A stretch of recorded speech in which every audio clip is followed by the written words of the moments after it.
Luka Dončić is a Los Angeles Laker. Last night went down one of the craziest trades in NBA history. The Dallas Mavericks trade Luka Dončić, Maxi Kleber, Markieff Morris in exchange for Anthony Davis, Max Christie, and one 2029 first-round pick.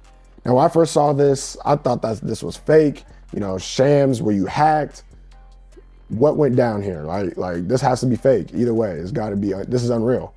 And I was watching Portland versus the Suns, and you can see the two benches reacting to this. And then Chris Haynes comes out, confirms the trade is real. And all I got to say is, damn, what is going on in Dallas? And let's talk about Dallas right now, because Nico Harrison comes out this morning with Jason Kidd on his right side, and he says, you know what? This is something that we approached the Lakers with. Anthony Davis is a win now and for the future play. So this is something that had to be done. And I don't think he could be any more wrong. You see it in Jason Kidd's face. He's like, what the hell is going on? I did not sign up for this. He had no idea this was happening, along with Luka, along with AD, even LeBron. LeBron knew what was going on. But this was just surprising to everybody in LA, in Dallas. Like, this is crazy. Man, Rob Pelinka gets saved once again. It started with him patching up the Westbrook debacle, and now he gets gift wrapped one of the greatest players in NBA history in Luka Dončić. Now for LA side, if you get offered a Luka, you do anything and everything to get this guy. And it seems like they didn't even have to do that. Anthony Davis was somewhat disgruntled. He wanted to play the 4. He was sick of playing the 5, even though I thought that he thrived at the 5. He was sick of playing the 5, and he publicly asked Rob Pelinka to go get him a center. And, you know, Rob said, you know what, bet, I'm going to get you a center. Ends up trading him to Dallas. He's now with Derek Lively. He's with Daniel Gafford. He's with PJ Washington.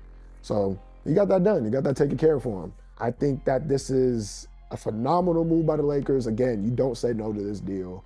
Him and LeBron will definitely be an interesting fit, but I can see it working for the short term, obviously, because I think LeBron's going to be done after next year. Luka Dončić is going to be the face of the Lakers for the foreseeable future. I think that this is something, this saved their future. This definitely saved their future. Rob Pelinka, again, he gets saved. I don't get the whole praise about Rob Pelinka because he got gift wrapped this. This is not something that he approached the Mavs with, because even he thought this was ridiculous. He thought this was ridiculous. The fact that everybody thought that Shams was hacked, the whole world knows this is ridiculous. And Nico Harrison's the only one really that's standing by this. And now we're seeing Dallas Maverick fans go up to the Dirk Nowitzki statue. You know, they're coming up with caskets. We're saying fire Nico. It's really bad in Dallas right now. And especially when you have a guy who wanted to stay there. He wanted to figure it out. Obviously, again, he came off a finals run with his mate, Kyrie Irving. They had a team built around Luka, and they still decided to trade him. Now, this tells me that there has to be something going on in Dallas. There has to be some rift in between the two parties of Luka and Dallas, because there's, again, I don't care. He could be 400 pounds. If he was hooping the way he was, there's no way you do a deal like this. There's absolutely no way. And the fact that you gave it to the Los Angeles Lakers out of all people, LeBron, JJ, they had the podcast. They talked about Luka at least once an episode. So the fact that they're able to get a guy like Luka, this might have rejuvenated LeBron. Honestly, we might see LeBron play till he's 45. Like, this is something, as a league, we have not seen a trade like this before. I know we had the Shai Gilgeous, Alexander, Paul George move, but we didn't know Shai was like that yet. So that wasn't even that crazy of a deal. The only thing was the timing, right? Even the Kevin Durant trade, that wasn't that surprising just because he already had asked out that previous summer. And at the deadline, he gets traded to his trade destination. So even that wasn't as surprising as what went down last night. You see the reactions from the benches, from the Suns and Portland. Everybody is in total shock right now. I'm still in total shock. You hear my voice. Like, I'm just like, what is going on? But all in all, would I grade this for the Lakers? Definitely an A+. This is, again, there's no way you turn a trade like this down. You have to give up AD, but again, he's an aging star. He has a good 4 years max, I would say. Max Christie, solid role player. He actually had 15 points last night in a win against the New York Knicks. So he's been solid. And to only give up one first-round pick, I think that's amazing. And they still have Austin Reeves, Dalton Connect, Rui in their 2031 first-round draft pick to shop as we approach the trade deadline coming this Thursday. So they definitely get an A++ on this. I say although defensively it looks atrocious, you have Jackson Hayes probably sliding into your starting center. If you can get Luka and LeBron together, you just figure out everything else later. You just make this work right now and see what you can get. Buyout market, deadline, you just wait for that to play out. For the Dallas Mavericks, I'm gonna give this trade a C+, because is this a lopsided trade? In my opinion, and to the public's opinion, absolutely. But Anthony Davis isn't a bum. And I think that the discourse online on Twitter right now is that he is so much worse than Luka, and that is not the case to me. One of the greatest defenders, not just in the NBA, in the modern NBA of all time. Great offensive player. He's coming off a 40 and 20 game. He's still, 31 is not young, but it's not old either. Again, he has a good 3 to 4 years left of great basketball before, his body's gonna start deteriorating on him. So he is an amazing player, but man, you could have got so much more if you were the Dallas Mavericks. I would have asked for Dalton.